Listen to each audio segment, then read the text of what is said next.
دوسرا شعر زیر شمشیر ستم میر تڑپنا کیسا، سر بھی تسلیم محبت میں ہلایا نہ گیا۔ میر محبت میں اپنی بے کسی کا اظہار کرتے ہوئے فرماتے ہیں کہ ستمگر محبوب کی تلوار کے نیچے تڑپنے سے کوئی فائدہ نہیں، کیونکہ اس سے ستم سے نجات مل نہیں سکتی۔ یہاں ہر ستم صبر سے برداشت کرنا پڑتا ہے، کیونکہ اس کے سوا اور کوئی چارہ نہیں۔ اب سوال نمبر 4 ہے، تلمیح ایسی اصطلاح ہے جس میں کسی تاریخی یا نیم تاریخی واقعہ کی طرف اشارہ کیا جائے۔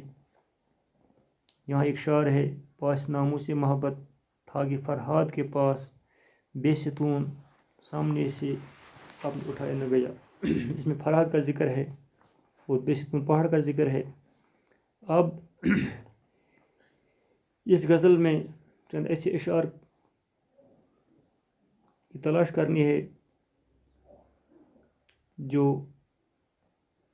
جن میں تلمیح موجود ہو۔ تو پہلا شعر ہے،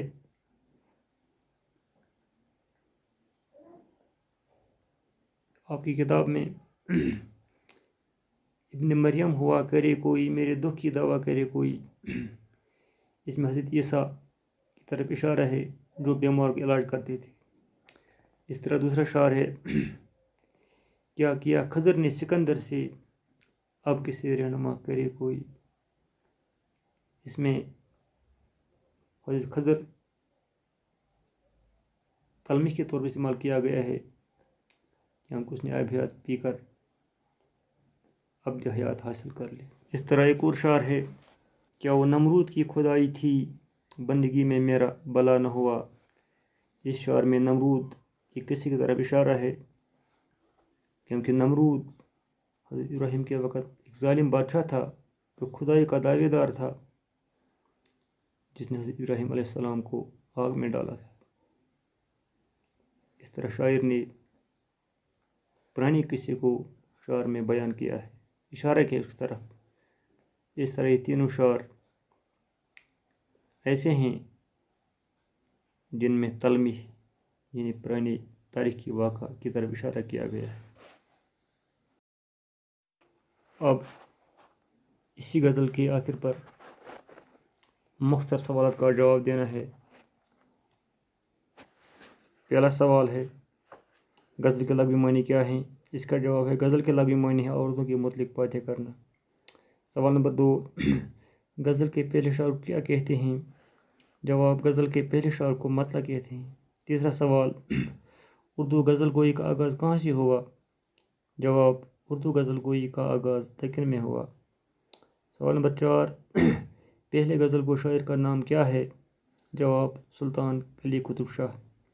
پانچواں سوال، دبستان لکھنؤ کی بنیاد کس نے ڈالی؟ جواب، دبستان لکھنؤ کی بنیاد ناصر اور آتش نے ڈالی۔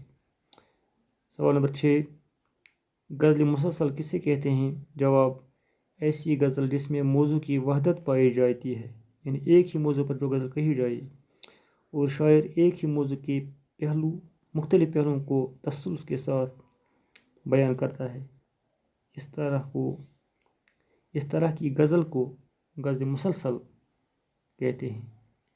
اس طرح میر تقی میر کی غزل کے سوالات مکمل ہوئی۔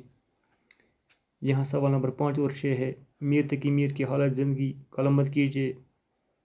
میر تقی میر کی ادبی خدمات اور خصوصیات کلام کا مختصر جائزہ پیش کیجیے۔ تو آپ ہی کتاب کے صفحہ نمبر 113 اور 114 پر ان دونوں سوالات کا جواب لکھا ہوا ہے۔ چونکہ آپ کی کتاب کی جو دوسری غزل ہے وہ ہے خواجہ حریری آتش کی، آتش کا تعلق دبستان لکھنؤ سے ہے، تو اب اس غزل کے آخر پر جو سوالات ہیں کتاب کے صفحہ نمبر 124 پر، پہلا سوال ہے، دبستان لکھنؤ کی بنیاد کیسے پڑی؟ کیونکہ غدر کے بعد مغلیہ سلطنت زوال پذیر ہوئی اور دہلی کی مرکزیت ختم ہونے لگی تو آصف الدولہ نے لکھنؤ کو اپنا دارالسلطنت بنا لیا۔ اس طرح اردو زبان و ادب کا دوسرا مرکز لکھنؤ بن گیا۔ لکھنؤ میں عموماً چین اور عشرت کا دورہ رہا۔ دہلی کے جو اہل علم، اہل دانش، شاعر لوگ تھے وہ ہجرت کر کے لکھنؤ آ پہنچے۔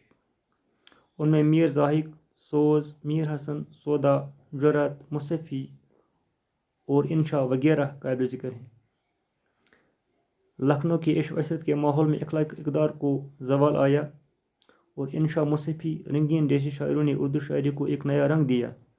اس طرح دبستان لکھنؤ کی بنیاد پڑی، یعنی دبستان لکھنؤ ایک شاعروں کی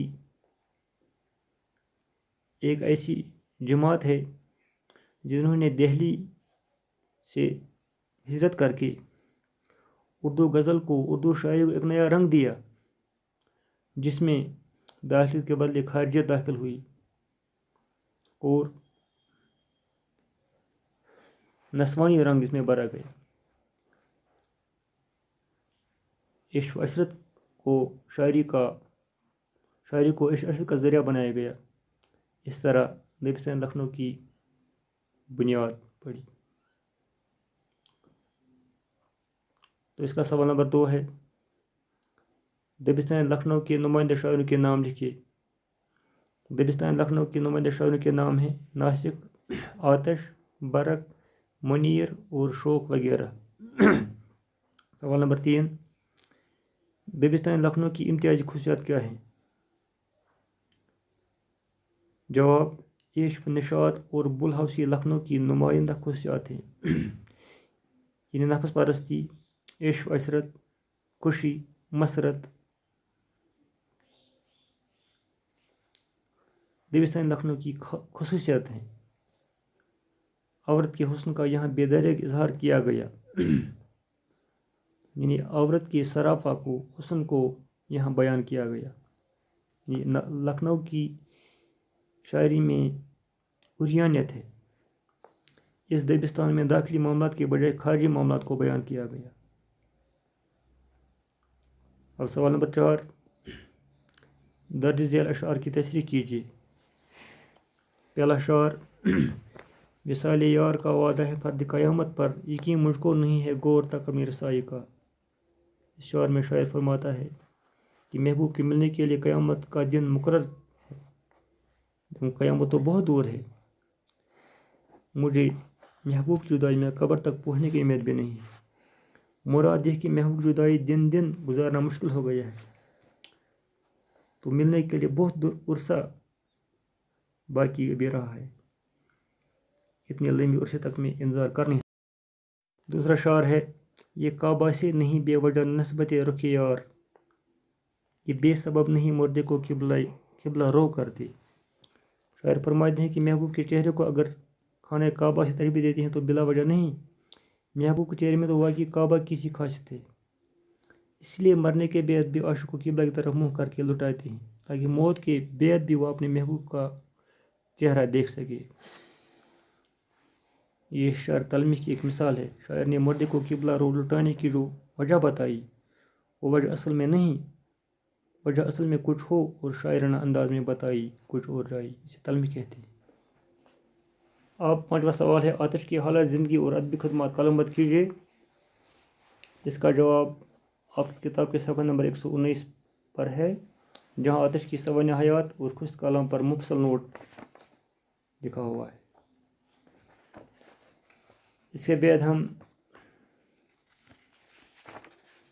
مرزا اسلم خان غالب کی غزل کے جو سوالات ہیں ان کا جواب دیں گے۔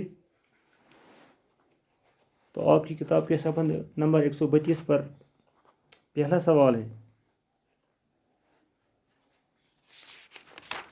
دبستان دہلی کی ابتدا کیسے ہوئی؟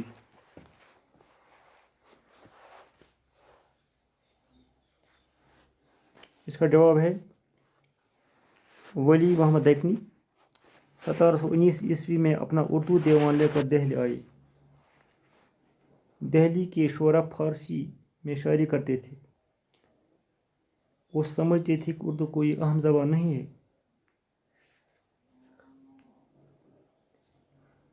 جب انہوں نے ولی کا دیوان دیکھا تو انہیں احساس ہوا کہ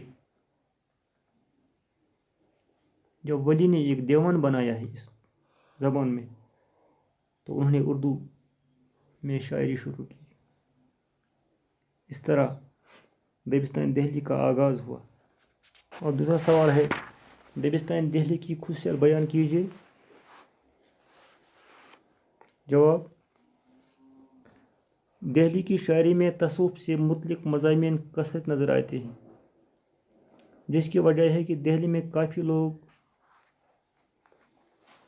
صوفی تھے جو آباد یہاں تھے. دہلی کی شاعری میں تصوف کے ساتھ ساتھ عشق و عشق کا ذکر بھی جا بڑا ملتا ہے. جو پہلی خصوصیت دبستان دہلی کی شاعری کی ہے وہ تصوف ہے. دوسرا عشق و عشقی ہے، لیکن اس میں میانہ عامیانہ پن نہیں ہے. وصال کے مقابلے میں ہجر کا ذکر دہلی کے شعراء میں زیادہ ملتا ہے. یعنی انہیں وصال کی تڑپ نہیں بلکہ ہجر میں ہی تڑپنا چاہتے ہیں. خارجی معاملات عشق کے بجائے داخلی واردات کا ذکر بخت ملتا ہے. یہاں کی شاعری میں درد و غم زیادہ اور عشق نشاط کم ہے. یعنی دہلی کی جو شاعری ہے وہ دل کی شاعری ہے. اس میں سوز گزار ہے، غم ہے، دل کی داستان ہے. یہاں کی شاعری میں خیالات کو سادگی ساتھ برتا گیا ہے اور بناوٹ سے کام نہیں لیا گیا ہے. یہاں جو خیالات کا اظہار ہے وہ سادگی سے کیا گیا ہے. مناسب تشبیہات و استعارات اس دبستانی شاعری کی اہم خصوصیات ہیں.